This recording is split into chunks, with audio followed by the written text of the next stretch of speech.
হো হো হো হো হো, বাপ রে বাপ, কি মশা রে বাবা! গায়ে একটুও মাংস নেই, তবুও চামড়া ফুটো করে হাড়ে কামড় দিচ্ছে। তা যা বলেছ ডাইনি পিসি, এই মশার জ্বালায় আর পারা যাচ্ছে না। বলছি, একটা কাজ করলে হয় না? চলো না, জ্যান্ত লোকের বাড়ি থেকে মশারি চুরি করে আনি।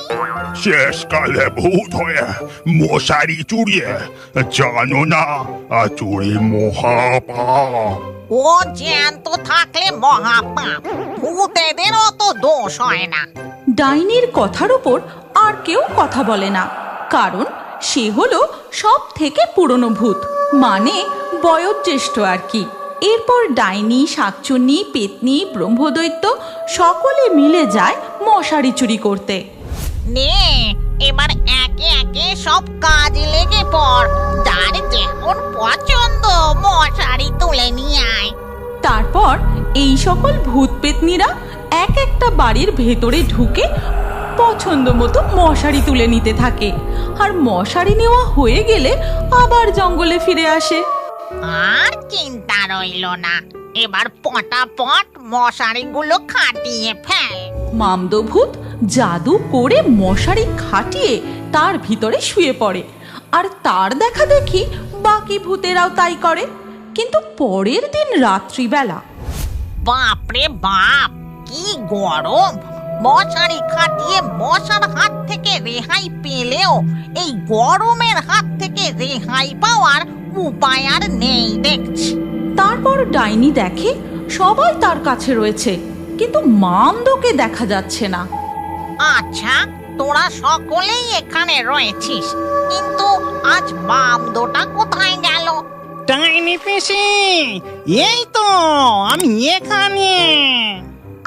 বড়ন, মামদো, তুই ওই পচা পুকুরের জলে ডুবে রয়েছিস কেন? কি করব বলো তো? জানো ডাইনি পিসি, বেঁচে থাকতে আমি সব সময় এসি ঘরে থাকতাম, আর তাই তো মরার পরেও গরম আর সহ্য করতে পারছি না। বলো যা, এসি সেটা আবার কি লো?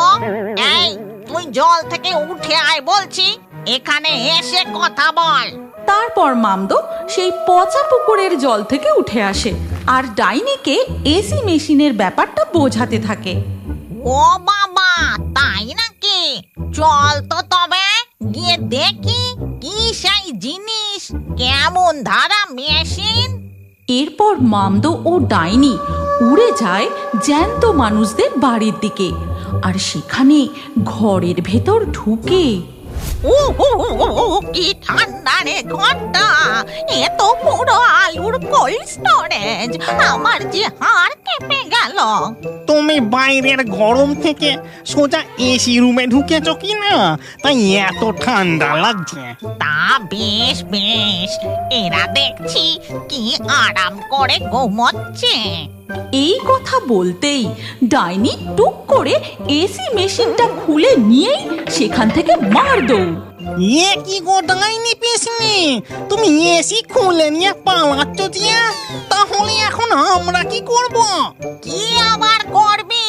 তোরাও একটা একটা করে পছন্দ মতো এসি খুলে নে। এই কথা বলেই ডাইনি হুশ করে উড়ে সোজা জঙ্গলে গিয়ে পৌঁছায়। তারপরেই একে একে মামদো, শাকচুন্নি, ব্রহ্মদৈত্য এসে উপস্থিত হয়, আর সবার হাতে এক একটা করে এসি মেশিন। হ্যাঁ রে মামদো, এ যে চলছেই না, এটা কি খারাপ হয়ে গেল নাকি? আরে না না, এসি মেশিন চালাতে গেলে যে কারেন্ট লাগবে। তাহলে কি হবে এবার? কারেন্ট সেটা কি করে পাওয়া যাবে?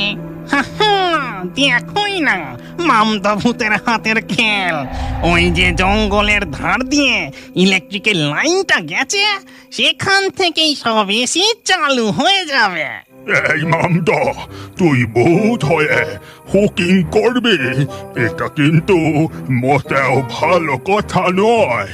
আর হুকিং করতে গিয়ে তোর যদি কিছু হয় মামদো, তাহলে আমার কি হবে গো?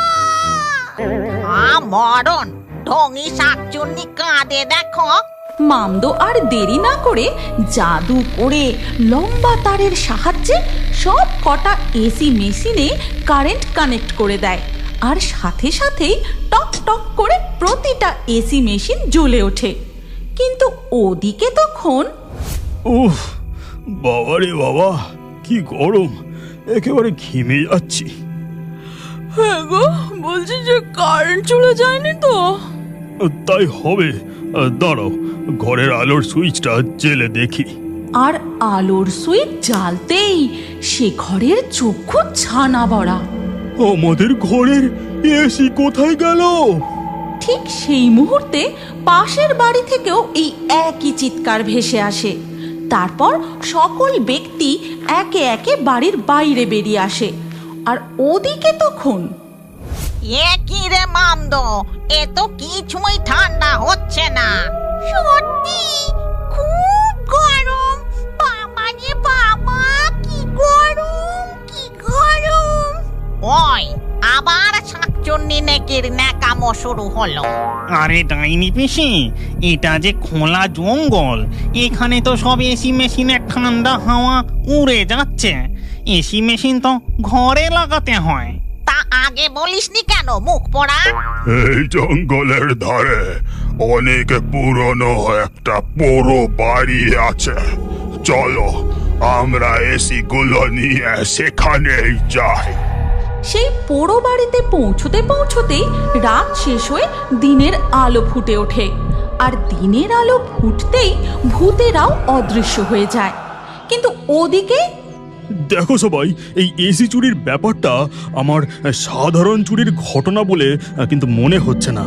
হ্যাঁ তাই তো, দরজা জানলা সব বন্ধ, অথচ ঘরের ভেতর থেকে এসি মেশিন উধাও। এটা তো ভৌতিক ঘটনা মনে হচ্ছে। এটা কি তবে ভূতেদের কাজ? মানে ভূতে এসি মেশিন তুলে নিয়ে গেছে? ওরে বাবা গো! আমাদের আর দেরি করা ঠিক হবে না, চলো আমরা ওই নিমতলার সাধু বাবার কাছে যাই। এরপর ধীরে ধীরে আবার আঁধার নেমে আসে। সেই পুরো বাড়িতে তখন দেখা যায় ও মামদো, এই এসি মেশিনে যে দেখছি কোনো ঠান্ডা হাওয়াই বেরোচ্ছে না। আরে এসি মেশিন ঠিকই চলছে, কিন্তু এই বাড়ির সব জানলা দরজায় যে ভাঙা, তাই সব ঠান্ডা হাওয়া বেরিয়ে যাচ্ছে। দৌড় দৌড় ভালো লাগে না। আজ রাতের ঘুমটাও গেল দেখছি। আমার মাথায় একটা বুদ্ধি এসেছে, তোমরা এসো আমার সাথে। এই কথা বলে শাকচুন্নি সেখান থেকে উড়ে যায়, আর তার পিছু পিছু উড়ে যায় সকল ভূতেদের দল। তারপর এক জায়গায় পৌঁছে এই দেখো, এখানে কত বড় বড় প্লাস্টিক পলিথিন রাখা। হ্যাঁ তো, আমি যখন বেঁচে ছিলাম এই প্লাস্টিকের ঘরেই তো থাকতাম। বৃষ্টির জলও ঢুকতো না। এই দিয়ে ঘর বানালে নিশ্চয় এসি মেশিনের ঠান্ডা হাওয়াও বাইরে যাবে না। তাই তো, তুই একদম ঠিক কথা বলেছিস শাকচুন্নি। তোমার কি বুদ্ধি রে! আর সেই মতো সব ভূতেরাই একটা একটা করে প্লাস্টিক তুলে নিয়ে জঙ্গলের ফাঁকা জায়গায় গিয়ে পৌঁছায়। তারপর জাদু করে সেই প্লাস্টিকগুলো দিয়ে ঘর বানায়, আর প্রত্যেকেই সেই পলিথিনের ঘরে এসি লাগিয়ে নেয়। তারপর মামদো ভূত হুকিং করে কারেন্ট আনতেই একে একে এসি মেশিনগুলো চালু হয়ে যায়। কি ঠান্ডা! আমার বরের সাথে প্রথমবার দার্জিলিং বেড়াতে যাওয়ার কথাটা মনে পড়ে গেল।